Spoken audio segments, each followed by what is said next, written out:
afternoon. This is Leroy Cooper, Negro Baseball Curator, Historian. And we're here today giving honor to Jackie Robinson and Matt Robinson, the sons of Pasadena. Mr. Hartfield? It is such a privilege to participate in this recognition of Jackie and Mac. I actually wrote the speech 9 years ago on the 50th anniversary of Jackie breaking into Major League Baseball. But it's as pertinent today as it was then. And it's such an honor and such a privilege to live long enough to pay this tribute to two real heroes. Not for our race, not for America, but for mankind. I've entitled this The Bittersweet Life of Jack Roosevelt Robinson. It is passing strange that I should be privileged to deliver this tribute to the life and legacy of Jackie Robinson. True, I did know him. I knew him so well that I was certain he was the wrong man to attempt to integrate the national pastime. To set the stage, let me remind you that things were quite different in Jackie's time at UCLA. USC had had no colored football players since Howard Jones became their coach some 10 years earlier. No Negro could stay overnight in Westwood, on campus or off campus, unless they were a maid, a butler, or a chauffeur. Mr. Jarvis had applied a restrictive covenant on the entire subdivision before the state acquired the land for the southern branch of the University of California. UCLA referred to Kenny Washington and Woodrow Strode as the Gold Dust Twins, and no one took any exception. UCLA was so proud of Kenny that the students paraphrased the words of a very popular song, "Oh Johnny," with this last verse: "Oh Kenny, please show us how to win the game today. You're not handsome, but boy, look at Smith of Dear Troy. So go Kenny, go Kenny, go." The reference was to Harry Blackjack Smith, a great interior lineman who looked and played like a bulldog. He was so homely that Mom's Mabley would have had a hard time describing him. Again, our response was pride, not offense, not even at the term boy. After all, in Kenny's first game against USC in 1937, he had completed a 60-some yard pass to handsome Harold Hershon. That nickname had been given to Hershon by his fellow students at Manual Arts High School because his prominent nose reminded one more of Jimmy Durante than it did of Rudolph Valentino. In those days, we just called them like we saw them. We were proud that UCLA had 4 of our men on the football team: Kenny Washington, Woody Strode, Ray Bartlett, and John Wynn. In spite of the Washington to Hershon heroics, USC won the game by a score of 17-14. The next year, UCLA scored first on USC with a touchdown, but the final score was 42-7 in favor of USC. Up to that time, UCLA had never beaten USC in a football game. So when the Pasadena phenom Jackie Robinson joined Kenny and Strode in 1939, we were certain that our day had arrived. After all, we had a secret weapon in that Kenny was knock-kneed and Jackie was pigeon-toed, both facts contributing to the difficulty of opposing players making a successful tackle. Sure enough, in the 1939 game, the only one in which both Kenny and Jackie played, UCLA failed to score, but UCLA failed to win. The game ended in a 0-0 tie, which sent USC to the Rose Bowl and UCLA to Hawaii. Due to his transfer from junior college, Jackie only had 2 years of eligibility at UCLA. He managed in those 2 years to become UCLA's first four-sport letterman by lettering in football, basketball, baseball, and track, even though the latter two were played in the same season. In basketball, he was the high point man for the Pacific Coast League in both of his seasons, even though he had never beaten a game against USC. In track, he had beaten his brother Mac's interscholastic record of 25 feet 1/2 inch in the broad jump, after which he changed to his baseball uniform and helped his team to the conference championship. Now, just in case you're not aware, that was the same Mac Robinson who won the silver medal in the 200-meter dash behind Jesse Owens in the Berlin Olympics of 1936. Jackie was used to being a four-letterman. He had accomplished the same remarkable feat at both John Muir High School and at Pasadena Junior College. There was no doubt about Jackie's athletic ability to play Major League Baseball. It was his temper which concerned me. Not even a military court-martial, nor the threat of lynching, had been enough to cause him to back down from what he perceived to be his due. And this was the man that Branch Rickey was asking to hold his temper for 3 full years, no matter what was said or done to him. Poor Jackie only had 2 cheeks, and he wasn't used to turning either one of them. His response to Mr. Rickey was, quote, "Mr. Rickey, are you looking for a Negro who is afraid to fight back?" Close quote. To which Mr. Rickey replied, "Robinson, I'm looking for a ball player with guts enough not to fight back." This role might have been easier for a Roy Campanella or an Ernie Banks, but it was a high hurdle indeed for a Bob Gibson, a Bill Russell, or even my former son-in-law, Doc Ellis. That Jackie made and kept the promise for a full 2 years is a greater feat than all of his other accomplishments put together. And I am happy to admit that he proved me to be wrong. He kept his promise in spite of the most unspeakable provocations, and I feel certain that doing so shortened his life. I still remember, and I will never forget, the last time I saw Jackie. It was at an old-timers game at Dodger Stadium. Diabetes had begun to ravage his body.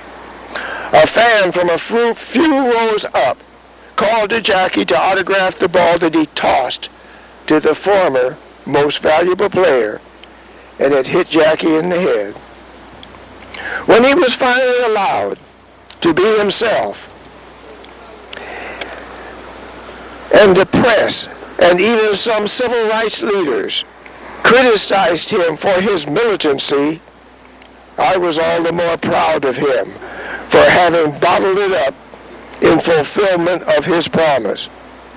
Many years later, in comparing himself with Dr. Martin Luther King, Jackie said, quote, "As much as I loved him, I never would have made a good soldier in Martin's army. My reflexes aren't conditioned to accept nonviolence in the face of violence-provoking attacks. My immediate instinct, under the threat of physical attack to me or to those I love, is instant defense and total retaliation." Can you imagine the stress on such a personality from holding that instinct at bay for 2 whole years? We as a people must learn more and criticize less as we study the differing styles of those who have paved the way for we who have been privileged to see 2006. There is more work to be done, for sure. But since racism and discrimination are calculated to avoid detection, we need every possible weapon in our arsenal. There are times to be like the real Jackie Robinson, and there are times to be like Roy Campanella or Ernie Banks. There are times to be like Martin and times to be like Malcolm. There are times to be like Booker T and times to be like W.E.B. I have never heard it better expressed than by the poet Dudley Randall. It seems to me, said Booker T, it takes a mighty lot of cheek to study chemistry and Greek when Mr. Charlie needs a hand to hold the cotton on the land. And when Miss Ann looks for a cook, why stick your nose inside a brook? I don't agree, said W.E.B. If I should have the drive to study chemistry or Greek, I'll do it. Charles and Miss can look another place for a hand or cook. Some men rejoice in skill of hand, and some in cultivating land. But there are others who maintain the right to cultivate the brain. It seems to me, said Booker T, that all you folks have missed the boat, who shout about the right to vote and spend vain days and sleepless nights in uproar over civil rights. Just keep your mouth shut. Do not grouse, but work and save and buy a house. I don't agree, said W.E.B. For what can property avail if dignity and justice fail? If you won't help to make the laws, they'll steal your house with trumped-up claws. A rope's as tight, a fire's as hot, no matter how much cash you got. Walk soft and try your little plan, but as for me, I'll be a man. It seems to me, said Booker T, I don't agree, said W.E.B. After 2 years, Mr. Rickey realized the toil that the restraint was taking on Jackie. He told Jackie that he was free to be himself. Once released from his pledge, Jackie took on all comers, on the field and off, opposing players, the press, Barry Goldwater, Bill Buckley, Malcolm X, Louis Michaud, and yes, Dr. Martin Luther King, Roy Wilkins, and Paul Robeson. Jackie achieved a great deal of acclaim during his shortened lifetime. Rookie of the Year, Most Valuable Player, a World Series ring, Baseball Hall of Fame, Vice President of Chuck Full of Nuts, Chairman of the NAACP Freedom Fund Drive, membership on the NAACP National Board, the NAACP Spring Arm Medal, an honorary doctorate from Harvard University, membership on the board of the Freedom Bank, and special assistant to New York's Governor Rockefeller for Community Affairs.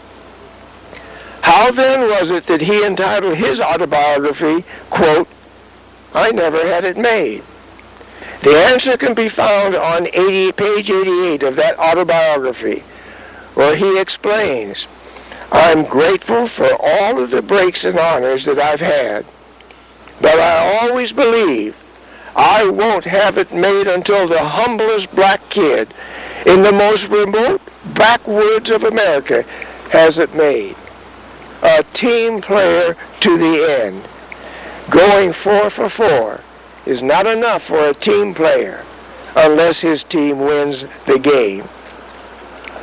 We owe it to the memory of Jackie Robinson to pray and work for the day in which he could believe that he had it made. Don't move. Stay just like that for a minute. When I first read that poem, Booker T and W.E.B., it touched me. It was easy for me to memorize it because it's the way I look at things now. I recited it when I retired from teaching, and I told all of my students, most of whom were black, I was in the Black Studies Department at Cal State Long Beach, and I told my 5 children, one of whom is 60 years old now, and I tell all the minority firefighters, including the women, learn when to be Booker T and when to be W.E.B. We need both. Well, it's really an honor to be here today, being a former firefighter myself and a participator in the Negro Baseball League's history. This is really an honor to have met you some years ago, and we had that opportunity to go to Dodger Stadium for the unveiling of the Baseball Immortal Museum. So tell us a little bit more about some of the positions that you hold at this time. Well, I've been on pension for 45 years and 9 months and counting. Thanks to Tom Bradley becoming mayor, I became a city commissioner, the Civil Service Commission. I'm presently a member of the board of directors of the Retired Fire and Police Association. Not our association, the big one. And I've lived long enough to see more than 100 black captains in LA City Fire Department and 15 black chiefs. In 1931, William E. Hall, who had come on the job in 1909, passed the battalion chiefs list. And they told him, Hall, it's a shame you're not a white man. We have no place nor plan for a colored chief. Now, in defense of the department, it took 4 companies to make a battalion. And at that time, we only had that one double house at 30s, engine and truck. And it was unthinkable in that time, 1931, to have a black battalion chief over white captains. So he retired on December 31st, 1931.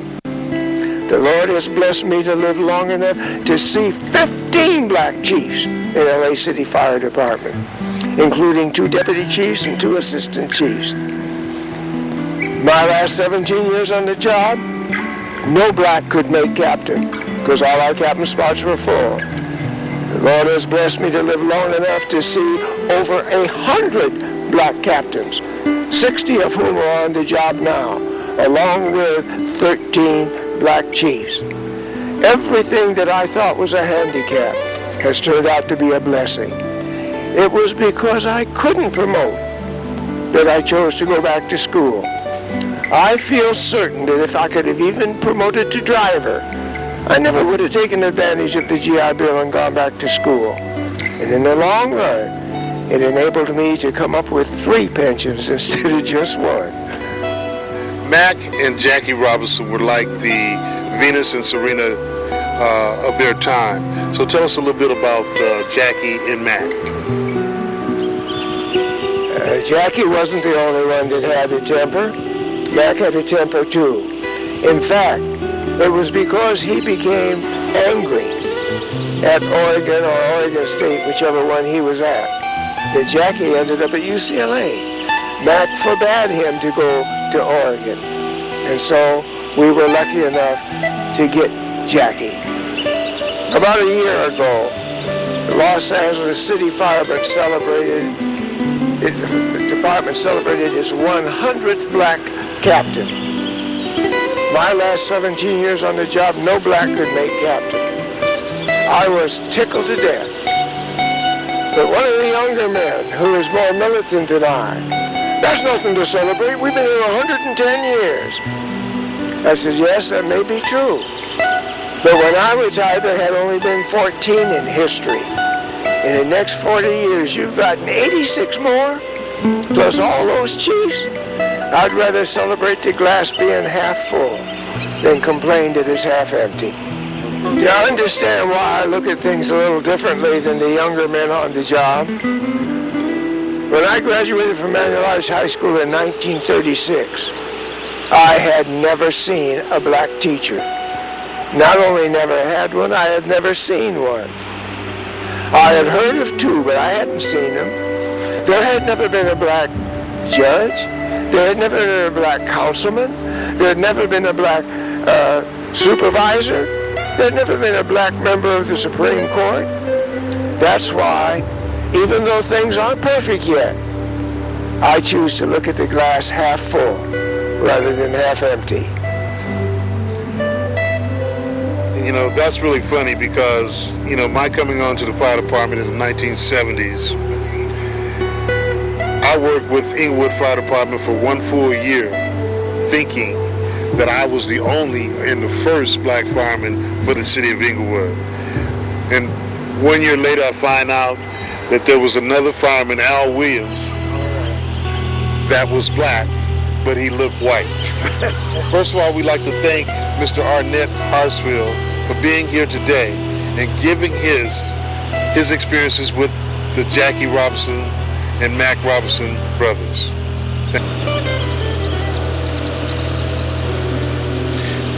Okay, we dedicate this show to the affectionate love of Jackie and Rachel Robinson.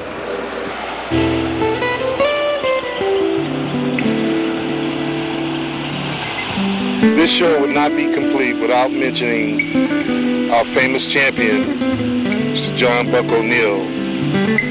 I had the honor of spending several occasions with him this year.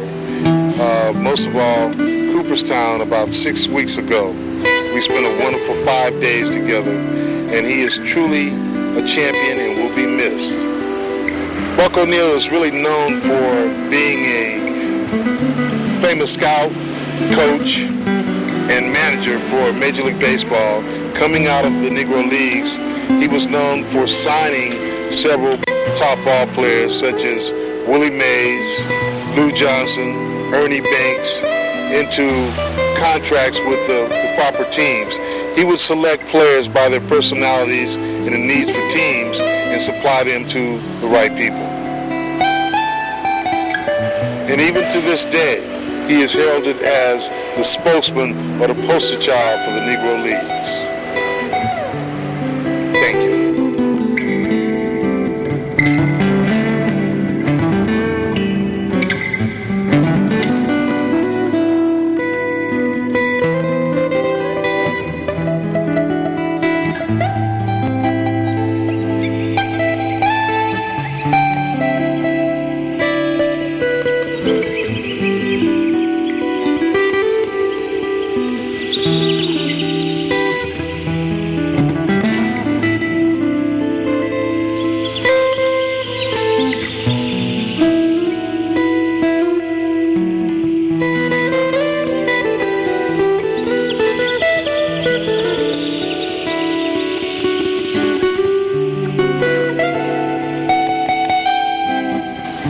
This is truly an honor to be here today to do this show to represent the two brothers of Sons of Pasadena.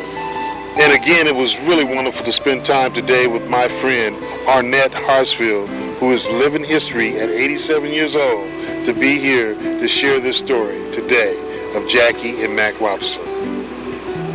This is Leroy Cooper, Black historian of the Negro Baseball League and curator of the Negro Leagues, signing off here in Pasadena. Thank you.